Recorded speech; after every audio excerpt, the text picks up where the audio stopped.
Oh, well, hey there, gorgeous. This is Kim Constable. Welcome to the Kim Constable podcast. Nobody cares. Work harder. And oh, let me tell you, do we have the hardest working woman in the room hosting the podcast tonight? No, not me, or today. It's maybe today for you. It's tonight for me. No, it's not me. It's not me, the hardest working woman in the room. It is the fabulous, the one and only Vanessa Burgess. For those of you who know Vanessa Burgess, in fact, anyone who's bought a program from me will know Vanessa Burgess.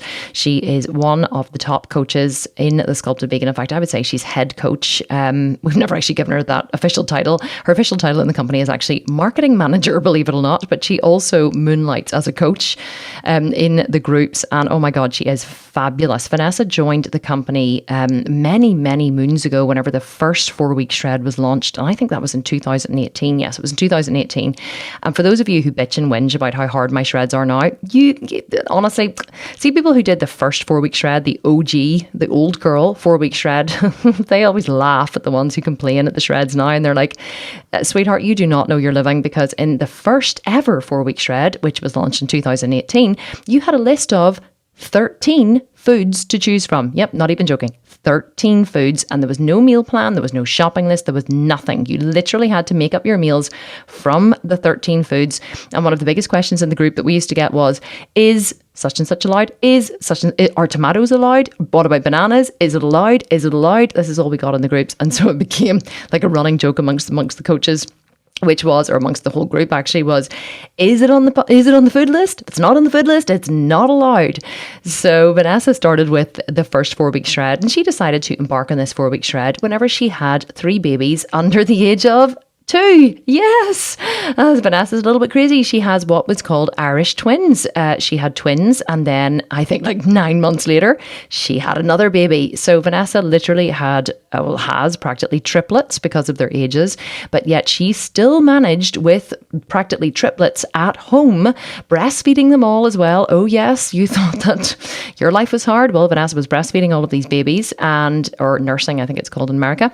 And she also managed to do the 4-week shred, double cardio sessions every day, massively restricted food list. And she entered the competition and she did so freaking well. And she just loved the bodybuilding program so much that she went on to sculpt the most incredible body. And she still, manages to parent her children and run her life and be a coach in the program. And she's actually the marketing manager of my company, and she works under director of marketing, Vanessa Vega. And she's just all round fucking fabulous. But let me tell you why she's hosting the podcast today, because I messaged her earlier. I was like, VB, so we call her VB. Vanessa Vega, who's the director of marketing, is VV, and Vanessa Burgess is VB. So I was like, VB, I hate to tell you, you're recording the podcast today. She was like, hello, I am. I was like, yep, you're recording the podcast. And she was like, okay, shit, crapping myself. And I was like, no, you'll be fine, because whenever you hear Vanessa speak, you're going to be blown away. Her charm, her charisma, her wit, she is literally one of the funniest people I know. Whenever I see her name popping up in our WhatsApp groups that we have in the team, honestly, I just love her responses. She is warm, she's loving, she's empathetic, she's witty. She used to be in the army, so she can be a bit of like a drill sergeant. She loves guns, which, caused a little bit of an issue given that we're a vegan company. She doesn't actually like to, well, she does like to shoot guns actually, but she's just like, she has an affinity with guns, but I don't judge her for it. And actually she likes quite badass carrying a gun. And I know they're very commonplace in America. So we just love her and all of her gun loving, butt twerking craziness. Because if you know Vanessa in the groups, you'll know that she loves to twerk. But apart from that, she is just insanely knowledgeable. She has spent the last 4 years since 2018 studying every single aspect of bodybuilding. She studied under me. She studied under Laura. She's done her own study. She's done every single shred and build that we have in the company. She's been coaching the groups for years now.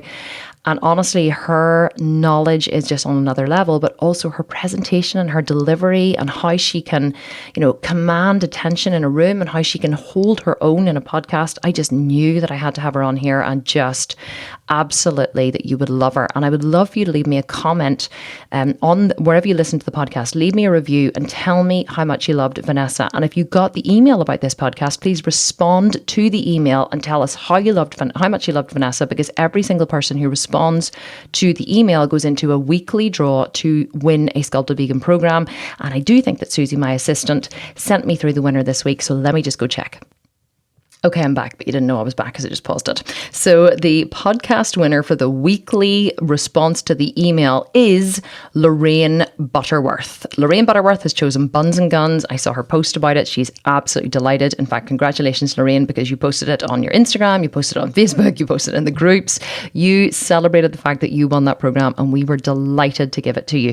So if you want to win a Sculpted Vegan program, all you have to do is respond to the email that we send out with the podcast. We choose one every single week. I just forgot to announce it, so I'm sorry I've only just started doing that. And we also choose a monthly winner from the reviews left on the podcast. In fact, we should probably start doing a weekly one from the reviews left on the podcast wherever you listen to this podcast, whether that is on iTunes or whether it's on Spotify. I don't think you can leave one on Spotify, actually, maybe on Podbean, or wherever you're on our website, wherever you're listening to it. Take a screen grab of the review, send it to me on Instagram at The Sculpted Vegan, and we will choose a monthly winner from that as well. So all that is left for me to say is I'm going to pass the word to the lovely Vanessa. I know she's going to be doing answering some questions that have come up in this week's butt camp group. Many questions about building muscle and burning fat and exercise substitution selection. I don't even really know what she's going to talk about, but I just know that it's going to be fabulous and you're absolutely going to love her, and you're not going to hear from me again at the end. So it's goodbye from me for now, and I will chat to you all next week for another episode of the Kim Constable podcast. So for now, I'm going to pass you over to Vanessa. Have a wonderful week, and I'll speak to you next week. Hello, Coach Vanessa here. I'm so excited to be doing this podcast today. I had an epic idea. Actually, it was Kim's idea, but I'll just pretend like it was my idea, to make a post in our Butt Camp 2.0 group where everybody is competing for the grand prize of $20,000. And I wanted to know what their most burning questions were right now, today. They are in week 3.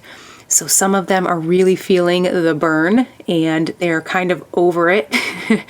And others are in a very special place that I like to call the happy zone, because week 3 tends to be where a lot of people start to really finally see some changes in the mirror, and it starts to get really exciting when you start seeing results. And so I knew that if I made a post in there, I would get lots of epic questions that I could answer on today's podcast. So I am not going to babble on anymore. I want to get right into the questions because they are so good. I'm going to pull them up on Facebook, and I'm just going to go in order. There's a lot of them, so I don't know if I'm going to be able to get all of them in, but I'm really going to try, okay? So the first question is, can you please help us with self-sabotage strategies, how to overcome self-sabotage? And this was the very first question that popped up, and I was actually really excited. I get very giddy when people want me to talk about self-sabotage because I used to be, and sometimes it still happens, but I used to be the self-sabotage queen, okay? And I think it's why I've ended up gearing all of my coaching advice and strategy tips and things like that towards self-sabotage, because I was the queen of it, and I know exactly what it means when I'm in the throes of the self-sabotage, or before I get there, before I used to get there, and I would get certain triggers first, and all of the stuff that would happen that I would just be like, oh my gosh, why am I doing this? And so I would end up being a miserable creature for the rest of the day, the week, the month. And oh my gosh, it reminds me of like when I first became a mom. I think that's when I really started to recognize like how I was doing all of this to myself. And you know, they do say when you become a mom, it's like the most beautiful change in a woman's life. And it is. It really is. But man, I tell you, it is a struggle because you are forced to look deep within yourself and realize all of the crap that you've been doing to yourself. And really, it's a good thing because a lot of people actually don't get to this point in their life where they're able to have that introspection and the awakenings. And so I'm so grateful that I've had my babies, and that, although it was a very tumultuous time in my life, it led me to a lot of awakenings with myself, and it changed me for the better. And so when it comes to the self-sabotage, I realized when I first became a mom just how much I was doing it all throughout my childhood, all throughout, the college years, which I didn't have many of because I was in the Army, and then I kind of just like piddled around. And my college days I was not young when I finished college. I actually finished college when about 2 months before I gave birth to the twins. So I was a bit older, but I'm really grateful for being able to have this skill of helping people with their self-sabotage tendencies, because, first of all, the fact that this question was even asked is very admirable, because it means the person is very aware that they are sabotaging themselves. And honestly, if you think about it, it's not something that people are aware of. So first, let me just talk about what is self-sabotage. Like what even is it? It's basically, if you want to put it in the most basic terms, it's when we undermine our own goals that we have for ourselves. And here's the thing with self-sabotage, we don't know that we're doing it. Most of the time when we're in the middle of a specific behavior that is undermining our goals, we don't know that that's what's going on. It's not until you become very self-aware that you realize that you're sabotaging yourself. And so that's all it is. And it can be a myriad of things. It can be behaviors. It can be thought processes. It could be anything. So if you think about the typical person who self-sabotages, right? Like anybody who self-sabotage, it's basically, what you're doing in your life is making everything worse. And it doesn't have to be dramatic. It doesn't have to be like this, this epic event that's like, ruining your whole life. And usually that's not really what it is. If you look at it from the outside, it tends to be somewhat small behaviors that are adding up over time. So it's like the person who keeps smoking even though they have lung cancer or something like that. Now, granted, lung cancer is very serious, but the act of continuing to smoke even though they have lung cancer, or maybe they don't have lung cancer, but they keep smoking and they know it's bad for them, but they continue to do it. Or somebody who drinks and they can't stop drinking, and they spend all their money on beer and alcohol, and maybe they've got kids and they're not even feeding their kids, or and those things are very serious. And like, it can be very minor things, or seemingly minor, but they're not really minor because they are self-sabotage, and that's never a minor thing. But, the person, let's say, who, they do this one's great. Okay. I love this one because I used to be this person.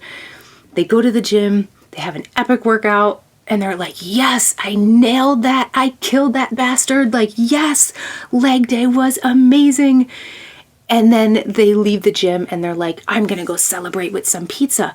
Why not? I earned it, right? And you wouldn't look from the outside at that person or that person's behaviors and be like, oh, they're sabotaging themselves, unless you are truly aware of self-sabotage, because it doesn't seem like something that a person is doing to destroy themselves or their lives or their goals, right? It doesn't seem like that unless you know what self-sabotage is. That's exactly what self-sabotage is. And a person who does that and they continue to do that is going to ruin their life in one way or another.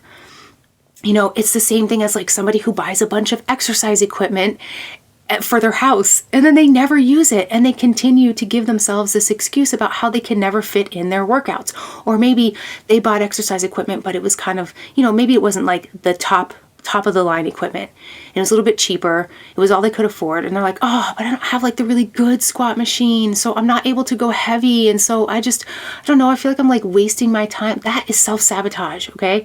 That is self-sabotage.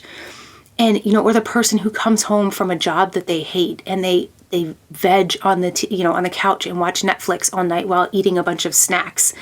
And they don't do anything. They're not doing anything to change the fact that, that whole time that they're spending, watching Netflix, they could be looking for another job instead of, dealing with one that they hate or something like that. It's not always a very, simple thing, of course, but everybody around us self-sabotages, and most of them don't even know it. And really, it's just a fear, it's just a fear. Like self-sabotage really comes from fear. It's either, a fear of being successful. Oh, I love this one because this is not really very as clear as the other ones. So this could be a person who, oh my God, I just had like an epiphany too, because I did this one too in the Army. It's a person who is afraid of being better or getting a promotion in some way. So for me, it was, going up in the ranks. And they sabotage that by either, coming into work late or, doing something that, the boss says not to do, or breaking some rules here and there, or just like, coming to work disheveled or not really being all there or whatever, like anything that would be frowned upon in a work environment. And they would do these things. I did this in the Army actually, and I didn't even realize it until right now. That's why I love these moments. Let me tell you, this is real life right here. I'm not editing this out, okay? This is a real life epiphany that I'm having right now. And I'm staring at the wall and I'm like, holy hell, Vanessa, like you really sabotage yourself in the Army and I'll tell you how I did it. I left the Army as a specialist. So that is a ranking of E4. And it's not a bad ranking, of course, but I could have been a sergeant. And I purposely did not want to go to the promotion boards. I was only in my 20s. I actually joined the Army when I was 20 years old. So I was very young. I was not ready for it at all. But I threw myself into it because for me, I knew that it was going to help me in a lot of ways that I just didn't know yet what those ways were. And I did not want to be a sergeant. And you know why I didn't want to be a sergeant? Because a sergeant has more responsibility. A sergeant has to take the blame for what his or her soldiers are doing if it's something bad or something wrong.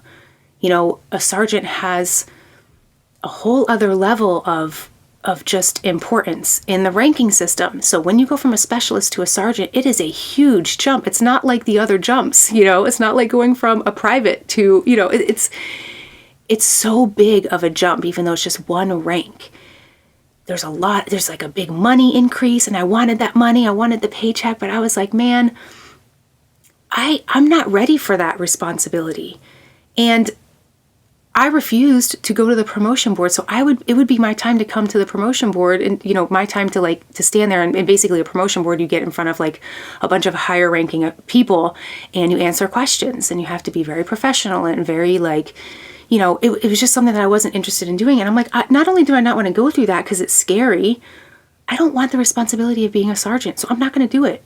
So I wasted away the last year of my Army term. I was in there for 4 years. I wasted away the last year because I was afraid of being successful. I was terrified at what that meant for me. I wanted the money. I wanted the recognition. I wanted the respect, but I didn't command any of that. I didn't command any of that through my behaviors. What I commanded was the exact opposite. And I was always in trouble, and I was always defying them. I was the biggest troublemaker. I hated it. And the epiphany that I had just now was I sabotaged my own promotion. Who does that? I'll tell you who does that. A lot of people do that. Not to that exact extreme, maybe, but a lot of people are terrified of being successful because it comes with a lot of responsibility in various forms. So that's just another example of how, people self-sabotage and they don't even realize. I am 38 years old today at the time of this recording, and I did that. I was in the Army at age 20. It took me almost 2 decades to realize, and I just did it live on air, to realize that I sabotaged a significant part of my Army career because I was afraid of success. So listen, it's not abnormal. People do it all the time. When you become aware of your sabotage tendencies, a whole new world opens up to you, okay? And it is a world that I want for everybody who's listening to this right now. Don't be afraid or scared of the fact that you may be doing these self-sabotage tendencies and not even realizing it. I want you to just listen to this with an open mind and be ready to accept the fact that where you are right now, in some way, shape, or form, is not where you want to be.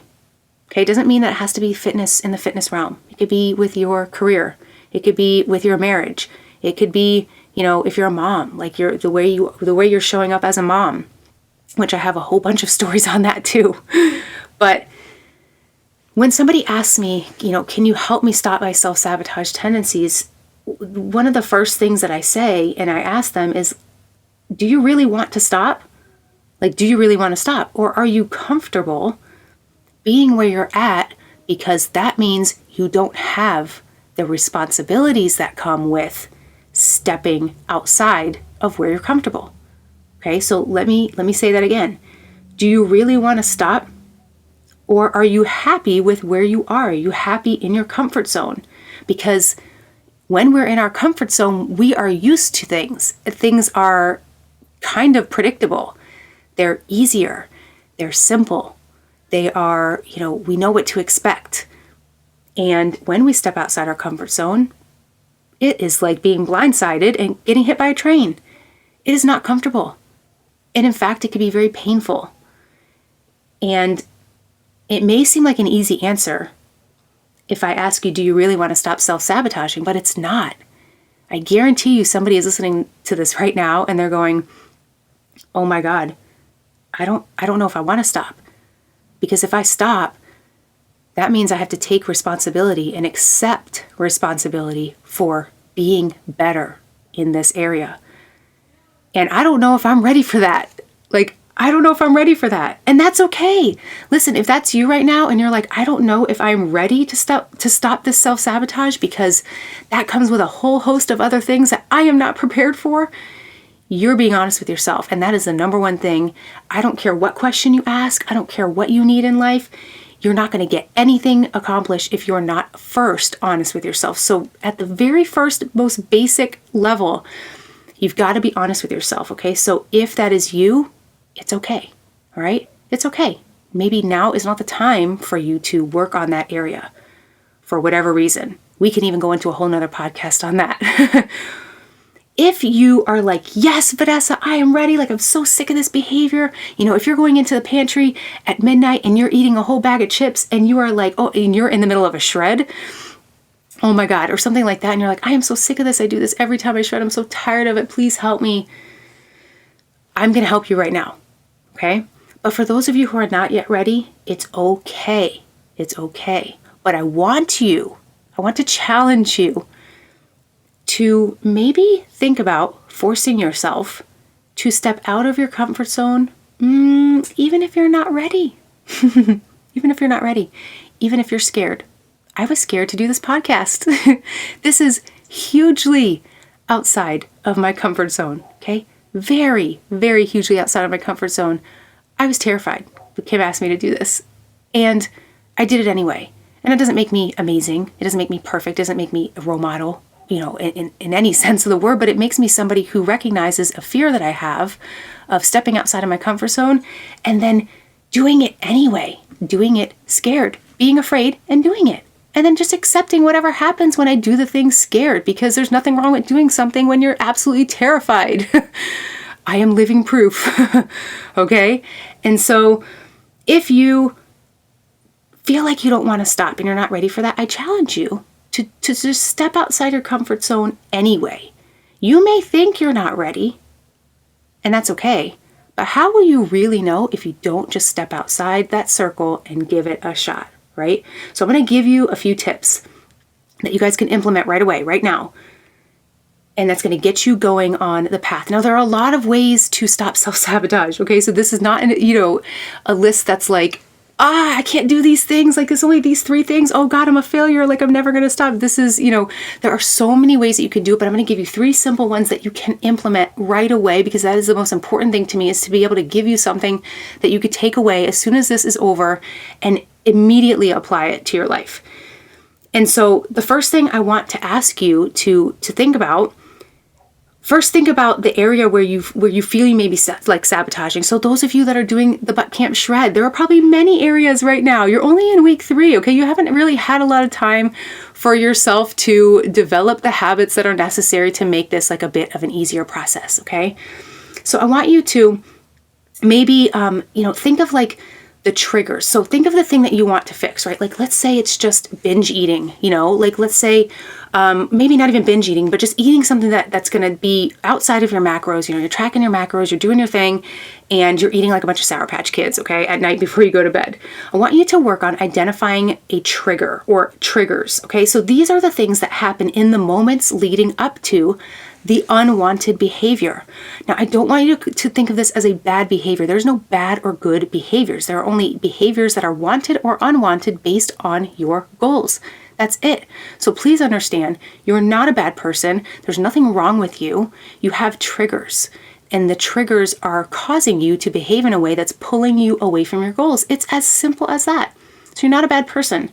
So I want you to think of the triggers. And these are the things that happen right before, like I said, right before you end up putting that behavior into play. Okay, so I'm going to give you an example of this because this is what happened to me in my first few shreds.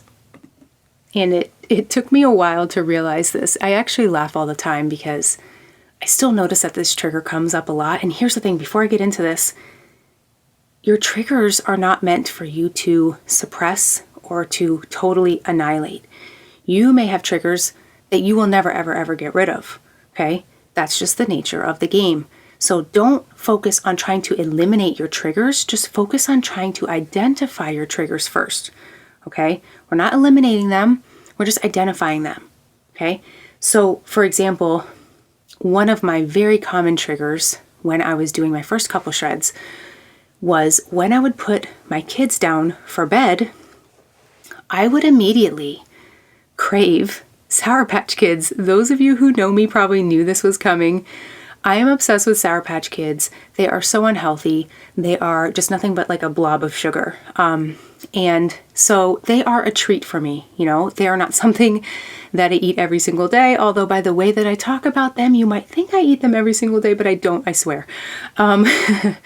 So a trigger for me was I would put the kids down and it was like, moms, you know exactly what I'm talking about. You put the kids down for bed and you're like, it's like angels are singing. It's like, oh, that was like really bad angel singing. But you know what I mean? Like, it's like this whole like, oh my God, finally like time to myself. And you can just plop down and just like, just take a moment. And that was a very big trigger for me because in that moment where I realized I no longer have to be this thing for everybody else, I can just be with myself for a moment, I would immediately start craving the Sour Patch Kids.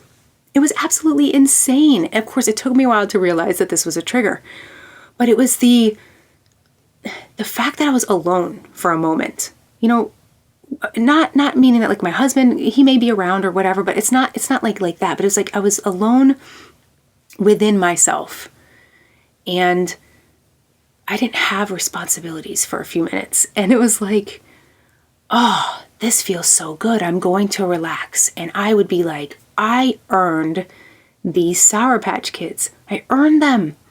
I've been a mom all day. I've been shredding all day. I've been doing cardio all day. I cannot take another second. Now it's my time. Yeah. Like I would like be like, yeah, like I'm the greatest person on earth and I deserve to have this candy because I just worked so hard. I mean, seriously, this is how I felt. And it was always when I put the kids down. And so it took me a while to identify that trigger. And so now what I do, because I've identified the trigger that leads me to the moments before I start that craving, I can now control the behavior. It's not easy. Okay. I'm not saying this is an easy thing to do, but the awareness has to come first. So you identifying it comes first. Now, because I know as soon as I put the kids down, I'm going to feel that, not every day, but a lot of days. Now I distract myself. As soon as I put the kids down, I go straight into the garage maybe and start my workout, or I go straight into the shower. I do something that's going to take me out of that zone for a minute where I'm not tempted to go to the store and get this candy, or if it's already in my house for whatever reason from the last time I had a treat. Stop me from going downstairs and like rummaging through like a freaking rat, like where's my candy? Oh my gosh. It seems so trivial in a sense to people who haven't experienced like this type of like random craving, but it's so important that I recognized that was the thing that was causing me. And so now I'm able to be like, all right, I expect it to happen. As soon as I put the kids to bed, I expect it to happen. And so I'm going to distract myself. I'm going to go immediately do something else. I'm not going to give myself a second to lay down in that bed, because when I lay down in that bed and I'm like, and the angels start singing, I won't do that to you again. Okay. I won't start singing like an angel, but they start singing. And then all of those like feel good hormones come in and they're like, yes, you deserve this. No. I'm not letting that happen. I don't care if I did something amazing and saved somebody from drowning. I don't deserve to then go and stuff things down my gullet that are not going to serve me when I'm shredding, for example. Okay. So I don't care how amazing of a person I am. It's not a reason for me to bring myself towards this behavior that is not going to serve my goals. Okay, so that's the first thing. Identifying your triggers. When you identify them, you're not trying to get rid of them. You're just trying to be aware so that you can then maybe distract yourself. Okay, that's one of the things that you can do. Another thing that you can do is you don't necessarily have to have identified the trigger before you do this step, but this is something you can add in there, is learning to pause and extend the gap between stimulus and response. Kim has talked about this many times before, and I love it because it works for like literally everything. In fact, it's one of the best tips that you can use for any situation that you are in, especially an emotional one. If you can pause before the stimulus or the trigger and the response, okay? It's like you're minding the gap. We call it, in the psychology realm, we call it minding the gap, okay? It's when you are trying to make that gap as big as possible, because it gives you time to think. It gives you time to address the situation. It gives you time to go within yourself and figure out what is going on here in this moment.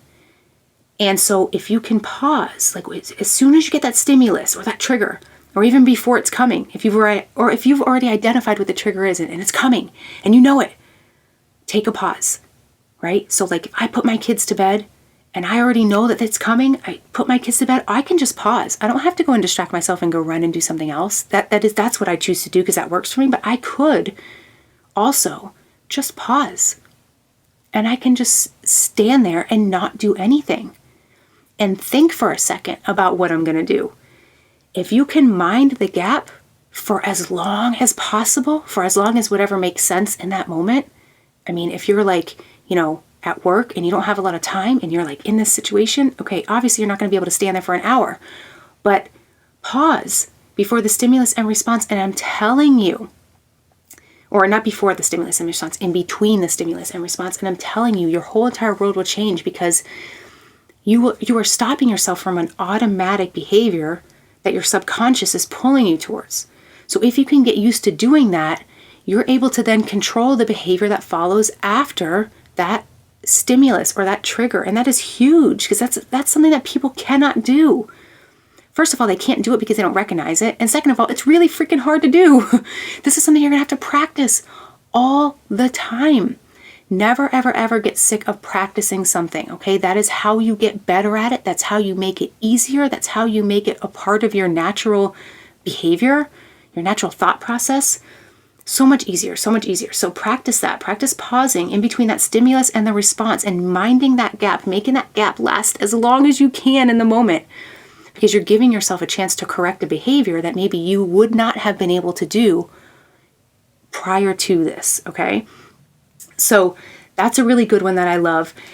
And then another one, this is something that's not going to really help in the moment when you're feeling a trigger to do something that's going to undermine your goals, but this is something that can help as a long-term solution that has to be done regularly. So you can use a repetitive visuals hack. And I love this one because this is something that you don't have to work very hard at doing. This one is very simple. You have an initial setup process and then that's it. So this is where you put up visuals all around where you spend the majority of your time. So this could be at work and at home. If you don't leave the home for work, this is going to be exclusively in your home, in your car, wherever you are spending the most of your time. Even if you don't spend a lot of your time there, hell, just do it anyway. Okay. If it's like, I don't know, like if you're only at work for like an hour a day or something and you go into the office for an hour a day, put something there. Okay. So repetitive visuals, they can be words, they can be images. They are something that you place around your environment that lift you up, but you don't actually realize that that's what's going on. So what you're doing is you're helping your subconscious soak in this positive mood and these positive feelings, these positive words. And the more that you can be repetitive with that for your subconscious mind, the more it's going to change your behavior. You're going to start acting like the very thing or person that you want to be. So for example, you can put up like little sticky notes. I actually tell my group, I do the group coaching for the Butt Camp and for the Sculpt and Shred, and I tell them in there all the time, get your sticky notes out, write something. It doesn't even have to be like, over the top. It could just be like, you're doing a great job on your shred. If you're shredding, if those of you that are doing Butt Camp right now, go do it right now. Get a sticky note. Go do it right now. Get a sticky note and write, you are doing a great job in Butt Camp. So it doesn't have to be over the top. It doesn't have to be like, oh, you are just like the most amazing person that ever walked the earth. You can write that. Absolutely. But you don't have to. Just have it be whatever is going to lift you up. Now, it's going to seem weird when you first start doing this. Okay. Remember though, repetition is the key. You have to see these visuals over and over and over and over and over again throughout your day so that your subconscious can pick them up as your reality. Okay. It's not going to help if you just do it once a day. It needs to be over and over and over and over again. In fact, if you have a smartphone, as most of us do, change your background right now to something that makes you feel good. It can be a quote. It can be, this is actually proven in psychological research that if we stare at, now this is for images and not like real life, because you can do it in real life and it's better, but if we stare at greenery, so natural greenery from earth, woods, pictures of being in the woods and things like that, beautiful rolling hills, anything that has greenery is proven to lift our mood. So go change your background to something that is, green. If you can't go outside in nature right now or whatever, or have like your favorite quote, or write yourself a note on the Notes app on your phone, screenshot it and use that as your background. And you can change it every single week. So literally every time you pick up your phone, you're getting a repetitive visual hack for your subconscious. And here's the thing with these things is that it doesn't take any work throughout the day for these things to work in your subconscious. It just takes that initial setup period. So the initial, writing down the quote or taking the screenshot or downloading the image or whatever. And when I say images, the images of greenery and things like that, they're going to lift your mood, but you could also use things like your body goal. If you have somebody like Kim, we all love Kim's body, and you post her pictures up, like maybe of her on the bodybuilding stage or whatever, your favorite picture of her, and make a copy of it, a bunch of different copies, and plaster them all over your work area or your bathroom or your pantry or whatever. Like, it's going to seem a little silly, but it's not. Like, this is what you're doing, is you're helping your subconscious soak in things that are motivating to you, things that are making you feel good. Whatever your subconscious is repeatedly subjected to becomes your reality. Your subconscious does not know the difference between real and fake, guys. It has no flippin' clue. So whatever you are repetitively saying to yourself, whatever you're repetitively seeing out in the world, in your environment, whatever you're repetitively thinking, your subconscious thinks that is real life. That is your reality. So stop putting yourself down. Stop beating yourself up for having, moments where you go in the pantry and you eat the chips that you weren't supposed to eat that night or whatever. Like, stop putting yourself down. The more that you tear yourself down, the more you're convincing your subconscious that you are that terrible person. And that's not right. That's not okay. For you, that's not okay. So use the visuals hack. Remember, repetition is key. It is going to be the thing that changes your subconscious mind and makes you feel like the things that you are being subjected to over and over again are your reality. It seems so simple, and it really, really is. Just take the time to do that initial setup period, get all of these things down pat, and then you can have these constant reminders. And sometimes you're not even going to realize. Here's the thing. I want to also mention this. When it comes to our subconscious, we do not have to be aware of the thing that we're reading or seeing or thinking. Just the fact that it is there and you walk past it is helping your brain. It's helping your subconscious soak that in. You don't even have to realize it's happening. In fact, we never realize that it's happening, okay, in the moment. It's only when you're aware of something like this, then you're like, okay, I know what's going on here. And then you become very aware of your behaviors and how they match the things that you've been subjected to. So that is my those three are really like my top tips for self-sabotage. You don't have to use all three every single day. Pick your favorite one. Pick the one that resonates most with you right now in this moment and do it now. Just go do it now. Okay, so I'm going to get to the next question. Let's see. So somebody is asking, what is your favorite quad exercise? And in parentheses, she writes, small home gym, so some machines, but not all the fancy guys. So if you don't have the fancy equipment for the gym and you're trying to build your quads, first of all, it's good. Load is king, as we preach all the time in the Sculpted Vegan. So the first thing is, if you cannot add load through your dumbbells or barbells to a point where you're challenging yourself, your second option is to work on the time under tension, which of course you should also do that when you're going heavy, but that's a whole different thing. If you're not able to go heavy, you don't have the equipment like that for that, then you can do something like you can slow down your reps. To where you're, it's on the eccentric, you're going 3 seconds, on the concentric, you're going 3 seconds, or something like that. There's no like right or wrong, just slowing down the reps and making sure that you're under tension for a longer period of time, even though the weight is not heavy. Something else you can do is just simply increase the volume through an additional set or additional reps or both. So if the program says something like 4 sets of 10 and you're like, oh God, I can do 10 very easily with what I have, then what you can do is just add an additional set, a 5th set of 10. Or you can add, what you could do is you can make your final set something like a burnout where you go all the way to 50 or something like that, The point with this is that when you don't have load as your option and you're not able to add weight, you have to do something else to trigger that failure response.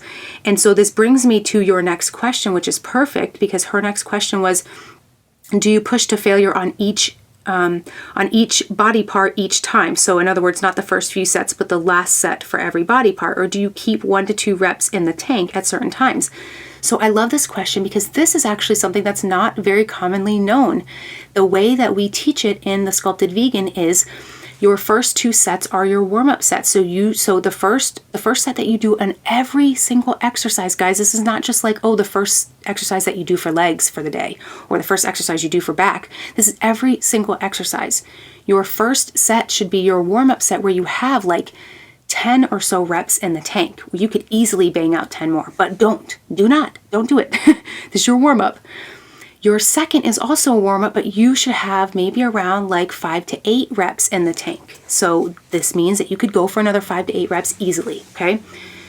Your third set is your very first actual working set where you're working on challenging yourself. And in this set, you should have like a good, I would say like 3 or so sets, 3 reps left in the tank.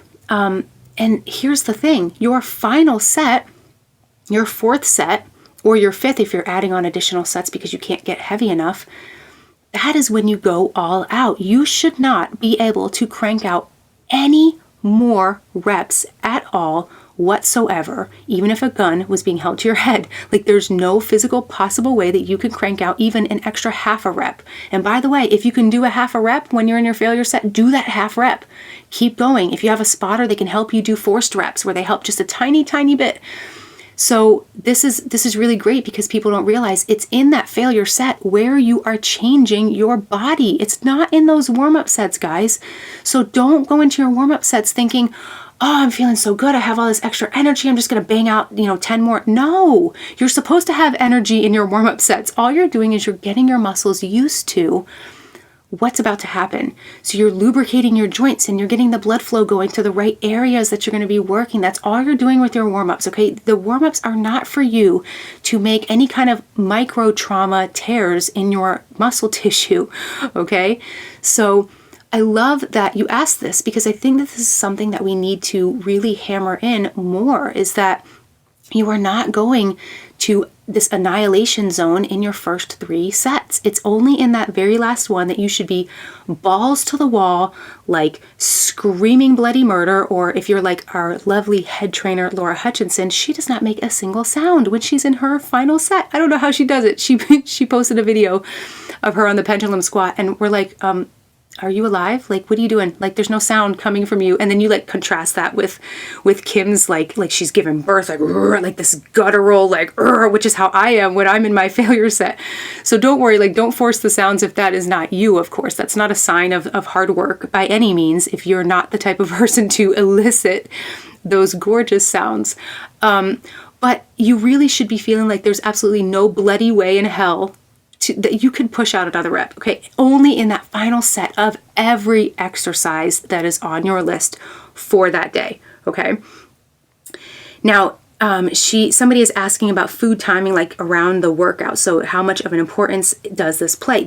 If you're a professional athlete or something and you're competing in some kind of competition like CrossFit Games or like, I don't know, or you're Michael Phelps and you're at the Olympics, this is a huge deal, right? So your performance is like the most important thing when you're competing with something.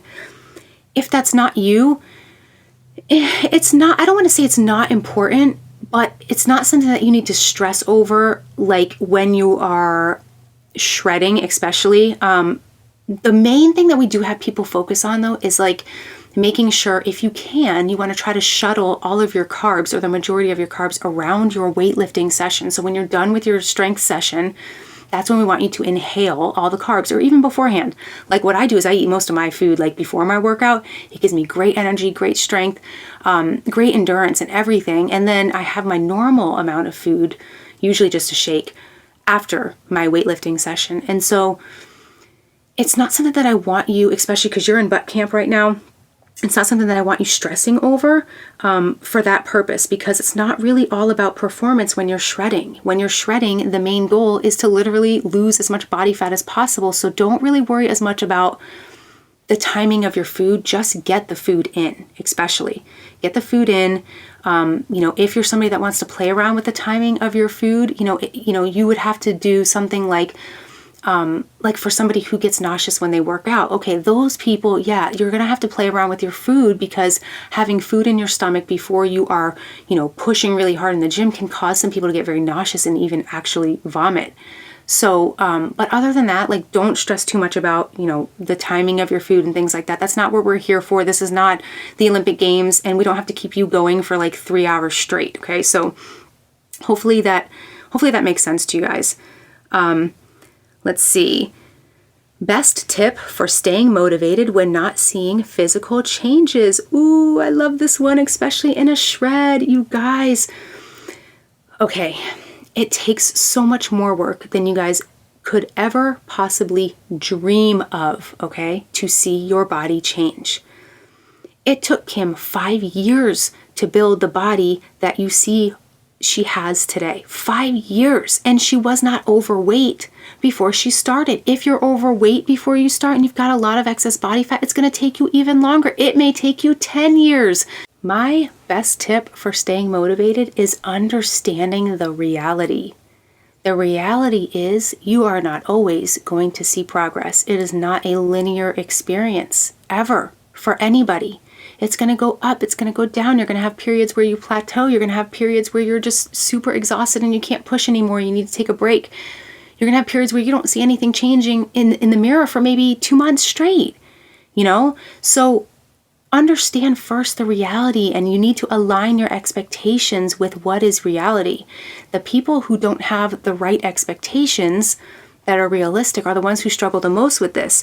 And I'm not talking just to her, this person who asked this question, because it applies to so many of us. We've all been here. I mean, I can't even tell you when I did my first 4-week shred, the original 4-week shred from Kim, and I was done with that and I was not overweight. I had a little bit of a belly from my babies, of course. I ended that 4-week shred and I actually cried. I was like, oh my God. Like, first of all, I was so proud of myself for doing it. It was like the hardest thing I'd ever done. My stomach was finally flat for the first time since having kids, and at that time I was still nursing my 3rd baby and he was 2 years old. And so I was breastfeeding and I was like so stressed out, and I had never been able to experience the flat stomach yet. And I wasn't rushing it by any means, but I was so happy and proud of myself. But let me tell you something. I was not aligned with reality. I was so mad that I did not look like Kim. I was so mad, you guys. Like, I laugh at it now, but like back then I was so disappointed in myself. I was like, what did I do wrong? I don't look like Kim. I don't have any of the muscles there. I don't have anything. Like, I shred down. I wasn't even overweight. Like, I did this intense shred. I don't look anything like her. When what happened was, for those of you who have never seen my pictures, I just ended up looking really skinny. Because when I did that shred, I didn't have the muscle at all to unveil. So what I unveiled was literally my bones. I mean, I wasn't like dying by any means or starving to death. It was just that I had no muscle there. There was no shape to my body. I just looked like a walking zucchini, you know, like there was nothing there. I was so upset. And the thing is like, I could have used that and been like, oh, I didn't see any results. Like, this really sucks. I'm never doing this again. No, I had to align myself with reality. And I thank Kim for that all the time. Kim is like my saving grace, like angel of God. And not just because I'm on her podcast, but she has really like had this come to Jesus meeting with me several times where she's like, listen, Vanessa, you are not going to look like me after 4 weeks. You're not even going to look like me after 4 years, maybe. You need to be realistic. It takes so much time to build muscle. It takes consistency. It takes patience. It takes discipline. One thing that it does not take, and I'm talking to all of you right now, listen closely. It does not take motivation to get the body that you want. And I'm sorry to tell you, and if you disagree with me, that's absolutely okay. But I'm telling you right now, motivation is not what it takes. It's discipline. It's consistency. It's patience. You know, most of the time when I wake up, I have zero motivation to do anything that I need to get done that day, especially my workouts. Are you kidding me? Do you think I'm really excited about waking up and dying in the gym every single day? No. I look forward to how amazing I'm going to feel after, because I love the pain afterwards. I love being sore. I'm like super crazy like that. But I look forward to the feeling of accomplishment, which boosts my confidence, which is what we need. We need to do things that are going to boost our confidence. And one of the ways that we do that is accomplishing small steps, small goals, small tasks every single day. Whether you are motivated to do it or not, you don't need motivation, you need discipline. It's totally normal to not feel a lick of motivation after, especially like for those of you who are shredding right now, especially after that first week. You know, you're running so high on adrenaline and excitement when you start a new workout program. You cannot continue at that state for the entire 8 weeks or 12 weeks or however long you're in it. You can't. It's impossible. You can't live on that kind of adrenaline constantly. And adrenaline can be motivating in some ways. The excitement can be motivating. But listen, reality is going to come smacking you down with a 2x4, like right across your face. It is not sustainable. You cannot go into anything that you do in this life and expect to be motivated to get it done every single time that it's time for you to get it done. No. So my challenge for those of you listening to this that are like, I cannot find the motivation. This is so hard for me. I can't stay motivated. My challenge is for you to start talking to yourself and reminding yourself that it's okay to not be motivated. You don't need motivation to change your body. You don't need motivation to get a new career. You don't need motivation to put your head down in the books and start studying for your certifications. You don't need motivation to be a better mom. You don't need motivation to, become a sergeant in the army. You don't need motivation for that. You need discipline. You need to tell yourself that even though these things that I want for myself are difficult and hard, I need to do them anyway. Okay? It's great if you have motivation, and you're going to have some days where you're more motivated than others, but I'm telling you right now, it's going to be like 10% of your life that you're going to be motivated to do most of the things that you need to do. That's reality. So I want to challenge you to, first of all, accept yourself, accept the fact that you're not motivated, be okay with it because it is okay, and realize that perhaps what needs to change is your discipline. I'm sorry to tell you. There's nothing wrong, by the way, with needing to be more disciplined, okay? Nobody was born, nobody shot out of their mother's womb being like, yeah, like full of discipline, okay? Nobody. You have to learn it. It is a skill. You have to do this yourself. Nobody can do this for you. It's one of the reasons why I joined the Army. I knew, let me tell you something. I'm going to take like a little side road here. I remember telling my dad, oh my God, it's so funny, that I want to join the Army because I cannot pay my car bill on time. I don't want to work. I don't want to work and then give my money away for bills. I was so anti-paying bills. You guys, I don't talk about this a whole lot, and I'm now telling like probably millions of people right now, but in those young adult days, I did not want to pay my bills. And I had a car at the time, and I was like, I don't want to work. I would always work as like a waitress in restaurants, and I hated it so much. I was like, oh my God, this is just, I did not like working, you guys. I did not have any work ethic whatsoever. And part of the problem was I was working and I would have to give that money away to somebody else. I hated it. But you know what? I don't know why, but for some reason I recognized that in myself, that I needed to work on that was not okay. It was not okay to be that kind of person. I wanted to improve my work ethic, and I sent myself off to the Army. Do you think that I was motivated at all to go torture myself in the Army for 4 years, to dig my own ditches and sleep in them, to get deployed overseas and fight in a war that like I didn't even agree with? You know, stuff like that. Like, I'm not going to get political on the podcast, of course, but I just want you to understand that I did not wake up motivated to do that. I saw something that had to improve in myself, and I did it anyways, even though it was really hard and scary and quite frankly was like probably the worst 4 years of my life for many, many reasons that we won't talk about today. But I don't regret that at all. It's like what I regret, honestly, is all the self-sabotage that occurred in those 4 years. And you know what? I don't even regret that, because honestly, that self-sabotage now in this moment during this podcast has taught me so much about myself that I didn't even realize until almost 20 years later. About how I was so afraid of success, and I was so afraid of responsibility. It's so weird to me. It's like I was so afraid of responsibility that I literally said no to opportunities. And you guys, there are people right now listening to this that are doing that. You're not accepting, responsibilities because you're scared of them. You're scared of the work. You're scared of maybe you might fail at those responsibilities. Well, guess what? Who cares if you fail? What is the worst that can happen if you fail at something?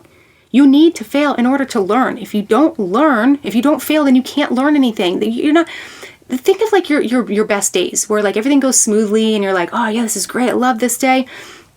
Do you really learn anything on those days? Probably not. Okay? Probably not. It's the days that are hard that force you to walk over fire and bare feet that teach you something about yourself. Okay? And if you have to fall flat on your face when you're walking in that fire, then you fall flat on your freaking face and you pick yourself back up. Everybody fails. Everybody fails all the time. Okay? There's nothing wrong with failing because you learn something in that process. So for those of you that need tips for staying motivated, I'm going to tell you, you don't need tips for staying motivated. You need tips for staying disciplined and increasing your discipline. Okay?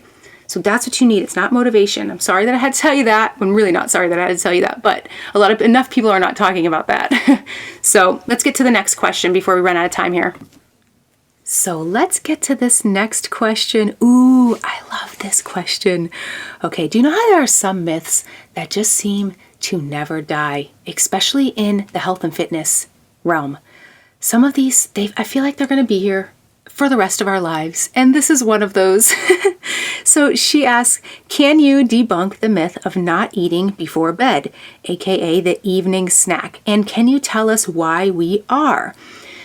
So she's talking about in butt camp, we have people eating something before bed, right? We don't subscribe to the notion that you should never eat before bed or you should not have late night snacks or food or whatever. Now, in saying that, okay, this does not mean that it's okay to go and binge and have a late night pizza party because Coach Vanessa said that I can eat before bed. Okay, so let's backtrack a little bit.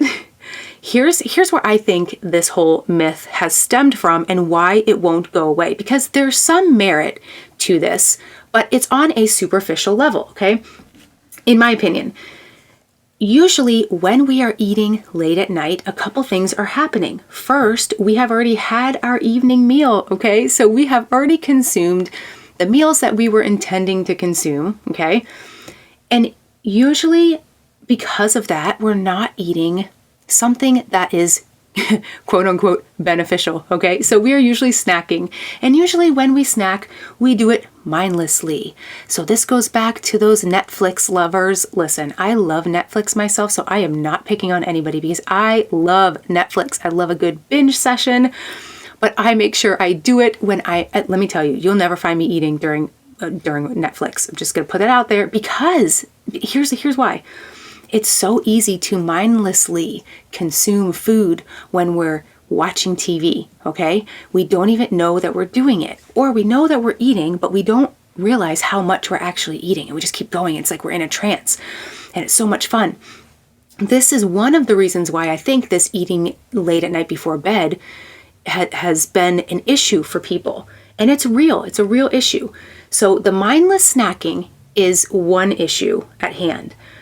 Then we have, because it's late at night, we are usually already at our calorie quota. So at this point, we've had all the meals for the day that we're supposed to have. And now anything extra that we are eating is now putting us into a calorie surplus. So that could be an issue if you're trying to lose weight.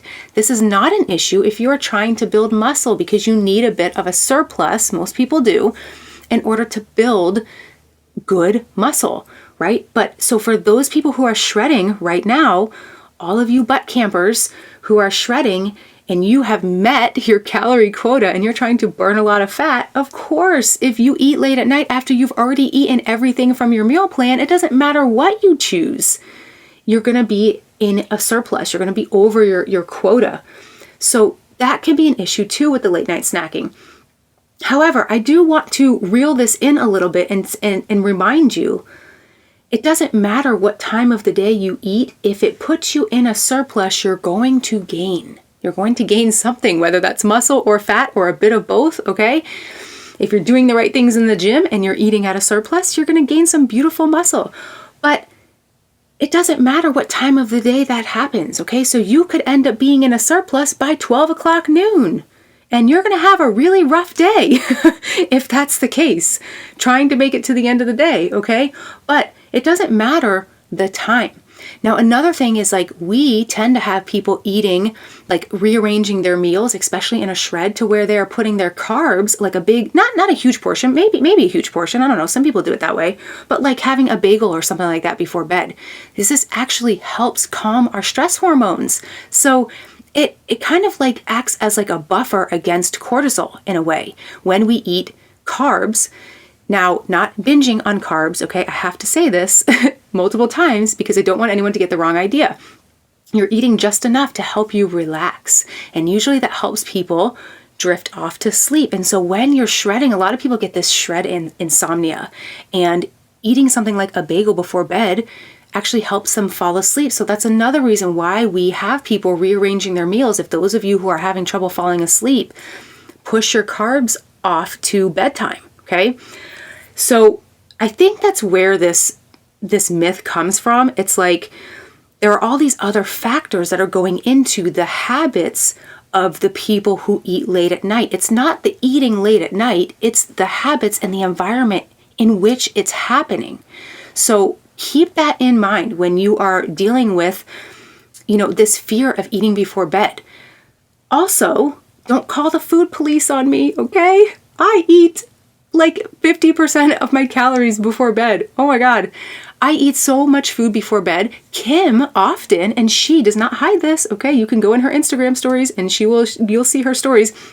She often eats a bagel at like 3 a.m. Well, maybe not often, but it happens at a regular occurrence, maybe once a week or something like that, because she can't sleep. And so she gets up and she has a bagel and it knocks her out and she goes to sleep. Listen, if this was a problem, the people who eat before bed would be fat. Okay, we would have some serious problems. A lot of the Sculpted Vegan coaches, and we are not the only ones, by the way, of course, we're not like, special in any way, but a lot of us, including Kim, we eat before bed. We don't care what time it is. So the thing is you want to make sure that you're not going over your calorie quota, okay? If you're following one of our meal plans and you're done with the meal plan, guess what, honey? You're not going to be eating before bed, okay? Because if you eat before bed, now that brings you over, and now you're in a surplus, and now you're going to have an issue. Now, if that happens to you though, one time is not going to kill you, okay? But I need you to look at if this is a pattern for you, and you're often eating something like snacky before bed after your meal plan, because that is going to cause problems down the road, okay? So let me hit one more question really quickly, because we're already out of time, and I'm so sad because I'm having so much fun. I hope you guys have been enjoying this. I want to hit one more question really quickly, okay? Because this is something that a lot of people are struggling with. Somebody is asking if I can touch on the fact that you don't have to cook these gourmet meals and these extravagant meal plans and do like 9 hours of prepping on a Sunday, like meal prepping on a Sunday to shred, okay? Listen, in order to shred, you just have to eat a certain number of calories, okay? And you have to work out in a certain way, and you have to burn a certain number of calories, okay? Those calories do not have to come from a chef, okay? I am here to tell you, Vanessa Burgess does not follow meal plans. I never follow meal plans, okay? I think I would actually take a long walk off a short pier if I felt like I had to follow a meal plan in order to shred. I can't do it. I cannot do it. I don't like cooking. I'm not very good at cooking. I have no reason to even put myself out there like that. I cook enough for my kids. I cannot stand it anymore for myself. And not only that, it's my choice. I recognize that something stresses me out, and I don't need to do it that way to reach my goals. I can do it with very basic food. Every time I shred, and I am not the only one, okay? This is not an N=1 situation. There are many of us who do not follow meal plans. We just eat the base, like a basic carb on the side, and a protein and a fat and a this. So what I do, and everybody laughs at me for this, I have no shame, okay? I eat green beans cold from a can when I shred. I eat tofu cold from the package when I shred, okay? In fact, I do these things when I'm not shredding, okay? I've never followed a meal plan, and I get amazing results. Of course, I am still working on my body. I still have body goals that I want to reach. I want to eventually look like our Queen Kim, okay? I'm not there yet, but I shred, and I get great results now that I've put on some good muscle, so that now it's not like that original 4-week shred result, okay? Which is like, oh, I can't even go back there today. But I see great results, okay? And many other people don't follow it, gourmet things when they are shredding. And listen, here's the thing. We include meal plans in the shred process, okay? In her programs, because people love her meal plans, and they want her meal plans, and they want to learn how to cook, and they want different flavors, and they appreciate the different flavors. And I love that Kim listens to what people want, and she gives you what you want. But please understand that if it's stressing you out to follow gourmet recipes and things that are too hard for you, because maybe you're not good in the kitchen and you're like me and you don't like to cook and you don't really know a lot about it, if that's stressing you out, please take a step back and maybe consider tracking your own macros if you know what you're doing, or maybe take the time to then now at this point learn how to do it, right? But you don't need to be like a chef in order to shred, okay? You don't need to have a chef in order to shred. That is like a mouthful right there.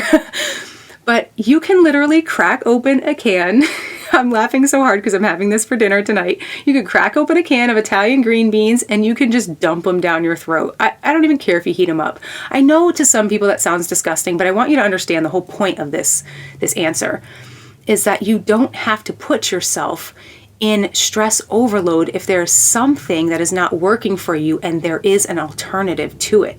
There's an alternative to following a meal plan. You can track your own macros, and we help you guys with that. But understand that, just because something is in a plan and she provides that as an option, nobody's forcing you to do that, okay? You can shred without gourmet meals.